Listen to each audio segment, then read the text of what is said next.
How to put multiple pictures on lock screen on an iPhone. Hello everyone, I am Bishaka and welcome to our channel, Create, Login and Delete. Let's get right into the tutorial and open Settings first. In Settings, go to General and then click on Software Update and make sure your iPhone is updated to iOS 16 or above, since this feature does not work below that. Now, go to your lock screen and hold it until you get the Customize option and swipe left and click on the plus symbol. You will now see an option for Photo Shuffle. Click on that. You can select the pictures that you want to show on your lock screen. I will select nature.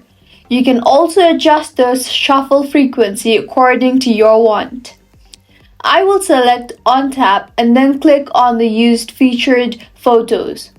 I will now add the pictures and click on add, and you can see my lock screen will change on every tap. If you find this tutorial helpful, do subscribe to our channel. Thank you for staying with us until the end.